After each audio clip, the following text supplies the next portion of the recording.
Welcome back to the Colts Cast. I'm Eric Smith, and alongside me is Jamal Lawrence, your host of the Colts Cast. Hey Siri, can you tell me the last time the Indianapolis Colts won in Jacksonville?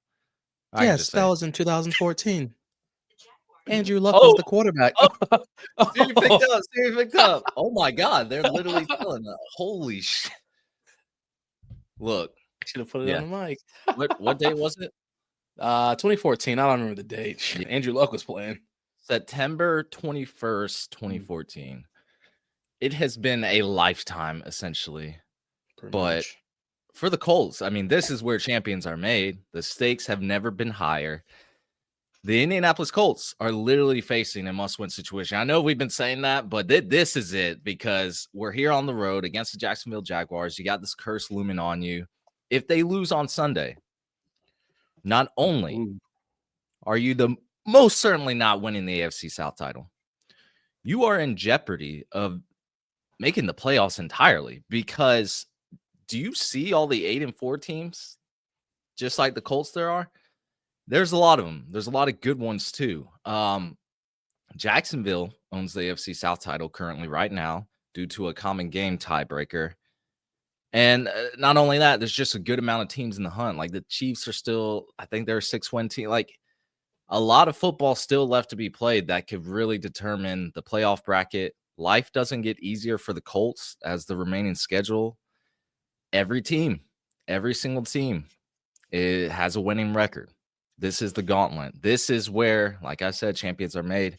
Jamal, where would you like to start? Hit the like, subscribe button, drop a comment below. Let us know how you feel about the Indianapolis Colts. Jags fans, welcome aboard. Drop your comments below. Colts headed to Duval. Seems like, Eric, this is lifetime now, but just 4 weeks ago, was talking about how wild it was that we literally had nothing to talk about in regards to pregame because the Colts were steamrolling. They were just going on everything. Like we were like, oh, what do we have to be successful? I don't know. Just everybody has to show up to the stadium. Game. Yet here we are 4 weeks later, losing 3 out of the 4 games. And it's kind of scary. It's kind of scary to think about the fact that this team has literally just went belly up over the past 4 weeks. There's some issues, obviously. There's some issues. Yeah, y'all got complacent. Y'all, oh boy, listen, people, not today. No, today's not today. Anyway, because I can already tell them I have the pitchforks lit for y'all. Hey, listen, I'm selling them. Yeah, man, I'll just give them to you for free. Actually, I don't want your money. I don't want your money. But neither here nor there. The culture and, like you said, unique situation right now that they put themselves in. This team cannot afford to lose for any reason at all, and it's realistically gonna start. It's gonna start if Chris Ballard doesn't have a talk with his team about not only winning the AFC South, getting them to the playoffs, but him keeping his job.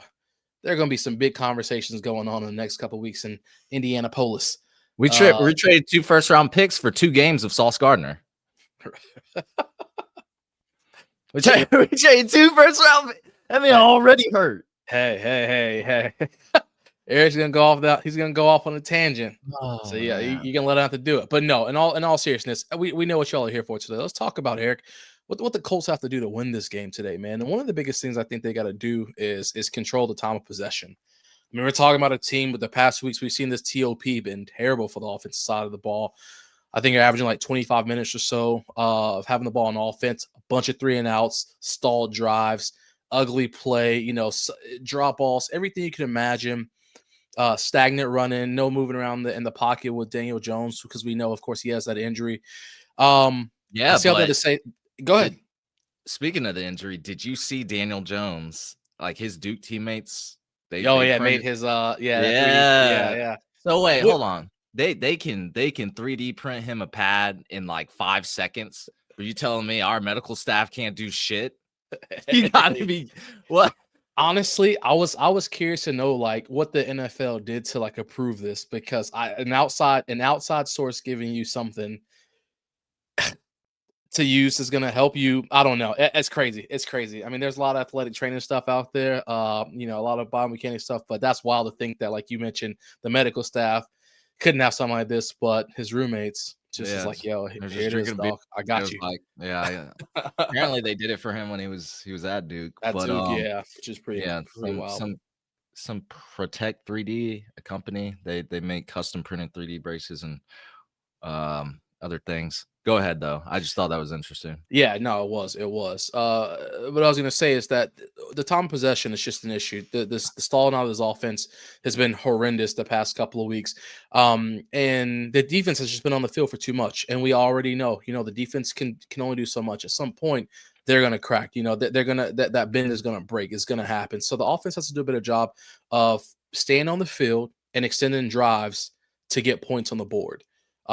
As I said last week, if the Colts don't score more than 24 points this week, they're gonna lose. It's just that simple. Um, that you have to score in this league to win.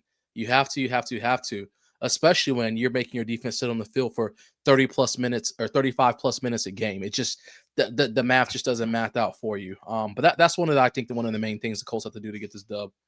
Yeah, I would have to agree. The other thing I would say is the offensive line has to get back to playing at an elite level. I feel like they got thrashed around last week against Houston. A lot more pressure on Daniel Jones than we're used to seeing.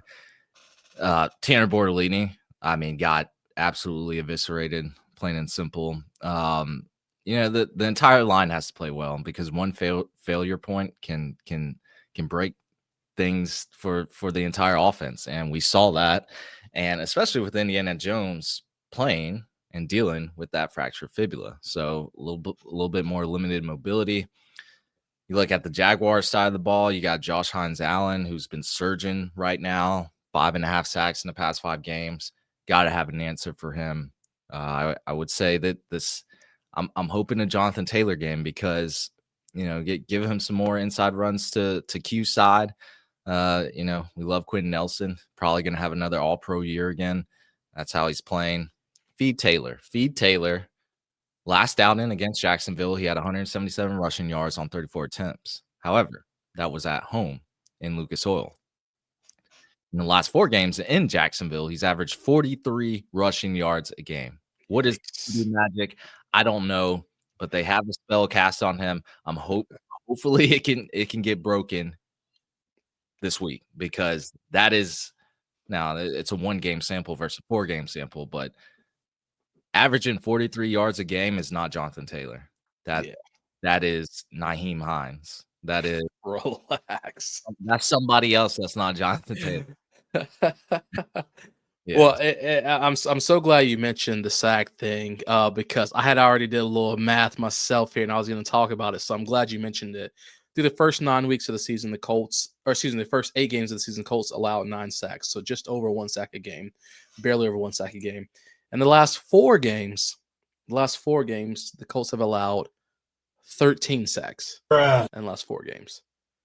5 against the Steelers, 7 against the Falcons, 0 against the Chiefs, 1 against the Texans. 7 against the Falcons. 7 against the Falcons. That's crazy to think about. So you're right. This offensive line does not have a choice but to actually show up to the game because you talked about Hines, who's averaging a sack a game now. He's going to be coming off the edge heavy. We've watched this offensive line just start to crumble. At first throughout the season, I kind of chalked it up to, hey, this is they're just playing. They're playing every other style offensive line. They're playing the level that they are throughout the season because they weren't playing elite. Now to the point I'm starting to think, okay, what's going on with this O-line? Why aren't we able to hold blocks? Why aren't we able to run block a little better? Why aren't we able to allow Jones a little more time to get the ball out? And I'm not saying that Jones needs to have 6 seconds to get rid of the ball because that's not realistic in the NFL. However, the pressures that have been put on him have just been crazy. And I'm not going to sit here and say also that every sack is the O-line's fault because Jones has stepped into some ugly sacks himself.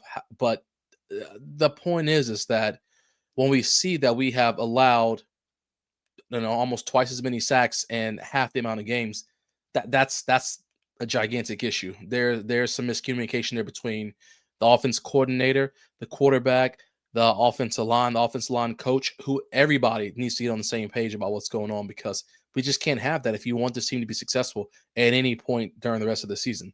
Yeah, a sack's a sack. whether it's a coverage sack where Daniel Jones just holding on to the ball too long, secondary's got him locked up.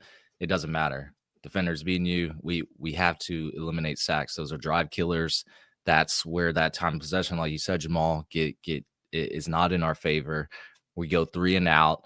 We send the ball back to the opposing offense. Our defense is on the team or on the field longer, and it's a good game from there. So again, have to be able to limit sacks. I will say, I hope no Jaguars fans are listening right now because it's funny that they think Trevor Lawrence is like a good quarterback, like an elite quarterback. He's not good. Let's be honest here. He's average at best. Daniel Jones is a better quarterback than Trevor Lawrence. Say he's not. Somebody in the comments is gonna say it for you. Don't worry.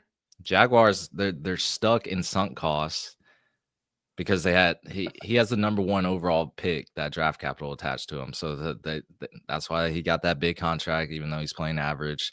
Every year, it's like, man, this coach gonna fix him. Liam Cohen got next. He's 30th in the NFL in passer rating. He's behind guys like Tyler Shuck and Geno Smith. This guy isn't good. He misses open wide receivers.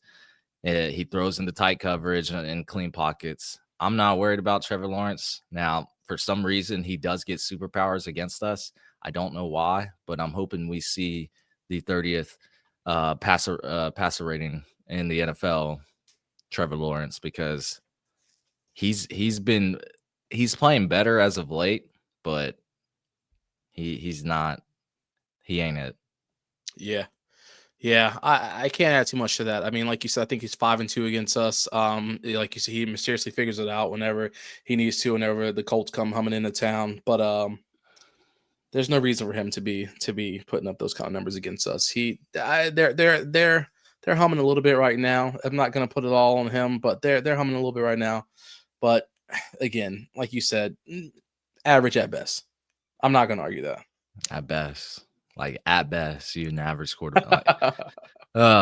So another key statistic: Jaguars are not good on third down. They're ranking 26th in the NFL on third down conversion rate at 35.4%. So I would say for our defense, force them into third and long situations. Need to ensure that they can stop the run on those early downs. They employ basically a committee. I don't know. It depends on the game, but we're going to see some Travis Etienne. We're going to see some Bashal Tootin. We may even see, what's the other guy? LaQuint Allen.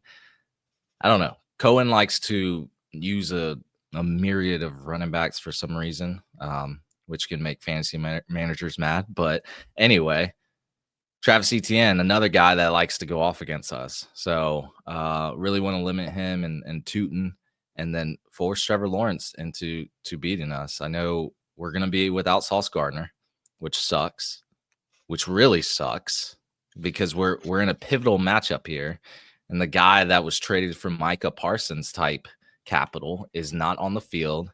A.D. Mitchell is going off for the Jets. Look, I'm not saying it's all burning down right now, but we are in the upside down. And something's got to, like, we got to get this win, break the curse, retake the AFC South, and then we'll feel better.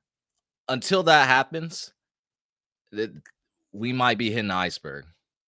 I'm telling you, we're on course for the iceberg. A little Titanic action right there, man. It's too dark. Are we going too fast?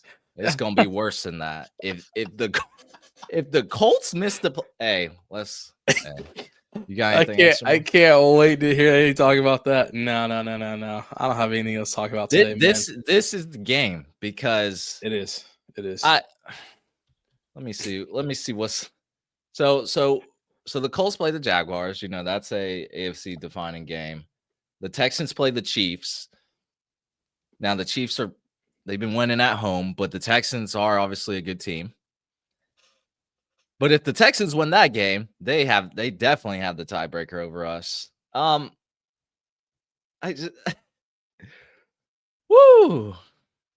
don't know, man. I don't know. I don't even want to think about this situation. Colts have to get it done at 1:00 on Sunday. That's all I got to say.